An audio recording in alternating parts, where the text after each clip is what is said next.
சென்னை மாநகராட்சியின் துப்புரவு பணியாளர்களை வஞ்சிக்கும் தமிழக அரசை கண்டித்து திருச்சி சட்டக்கல்லூரி மாணவர்கள் கல்லூரி வளாகம் முன்பு போராட்டத்தில் ஈடுபட்டனர். இந்த போராட்டம் அரசு சட்டக்கல்லூரி திருச்சி சார்பாக ஏன் நடைபெற்றிருக்கு அப்படின்னா, இங்கு துப்புரவு பணியாளர்களோட உரிமை பாதிக்கப்படுது.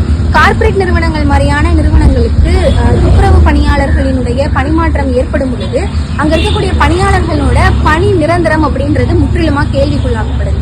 அரசு தனியார் மயமாக்கல் பண்ணும்போது அதுல நாங்க துப்புரவு தொழிலாளர்களுக்காக PF ஏற்படுத்தியிருக்கோம் அப்படின்னு நிறைய ஒப்பந்தங்களை முன்னிட்டு சொன்னாலுமே கூட தனியார் மயமாக்கல் அப்படின்றது எப்போதுமே ஒரு அச்சத்துக்கு உண்டான ஒரு விஷயம் தான். தனியார் மயமாக்கல்ல ஒடுக்கப்பட்ட பாதிக்கப்பட்ட மக்களுக்கான குரல் அப்படின்றது அங்க ஒடுக்கப்படும் அப்படின்றது நம்ம வரலாற்று ரீதியா பார்த்துக்கிட்டே இருக்கோம். அதனால கண்டிப்பா திராவிட முன்னேற்ற கழக அரசு இதை கருத்துல எடுத்து தூய்மை பணியாளர்களுக்கான வாழ்வாதாரத்தையும் உரிமையையும் நிலைநிறுத்தணும் அப்படின்னு நான் கேட்கிறேன்.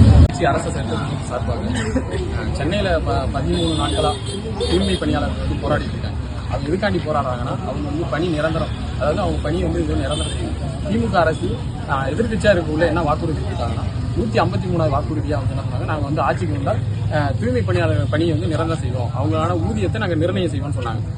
எதிர்கட்சியா அதிமுக இருக்கக்குள்ள எதிர்கட்சியா இப்ப திமுக இருக்கக்குள்ள என்ன சொல்லுது, நாங்க வாக்குறுதி கொடுக்குறோம், நாங்க செய்யறோம். ஆளுங்கட்சியா அதை என்ன பண்ணுது, அதை நிறைவேற்ற மாட்டேங்குது. இப்ப அவங்களுக்கு உண்டான கோரிக்கை என்னன்னா, அவங்களோட பணியை நிரந்தரம் செய்யும்.